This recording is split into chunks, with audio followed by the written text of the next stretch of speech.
AITA for blowing up at my sick husband when he asked for help with our toddler. I plan on sending this post to my husband once the verdict is in, whichever way it goes, so I'll add as much of his perspective as I can. Our toddler was sick through the weekend. I was up with him one night from 12:15 to 45, and off and on the next night. I probably got 10-12 hours of broken sleep the whole weekend. Yesterday, my husband mentioned he was starting to feel a little sick. Last night I went to bed early hoping to catch up on rest. All throughout the night, my husband woke me up way more often than my toddler ever does, even on a bad night. Some of the times were not directly his fault, but other times I felt like he was being inconsiderate. 1.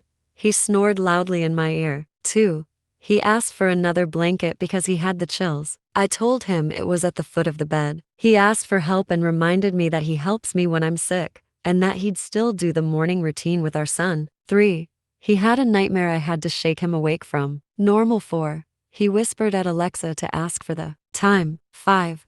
He asked for another blanket. I gave him mine. 6. He made a phone call in bed and left a full volume voicemail to his work to let them know he'd need to take a sick day. 7. At 5:30 in the morning, he woke me to ask if I could do the wake-up routine with our son. I do bedtime. He does wake up. At this point I blew up. I expressed how mad I was that he woke me up all night long, and now I have to wake up early to do what he said he'd still do, and I don't get to stay home and catch up on sleep. He said I was in the wrong because marriage is in sickness and in health. I immediately got up to get ready. He said I didn't have to start getting ready so early. I said yes, I did, because I start work at 7:30. I barely make it to work on time when I wake up at 6 o'clock, and now I have to unexpectedly skip my shower, get my toddler ready, get his food ready for the day, feed him breakfast, drop him off at daycare, then take myself to work. I said he was a grown man with a cold, and he robbed me of the rest I needed, and that I'll be sleeping on the couch tonight. At that point I asked for space and we haven't talked since. I was late for work, which is a big deal at my job. I might be the asshole for blowing up at my husband when he asked for support during an unexpected illness. Am I the asshole for being mad at my sick husband? Update: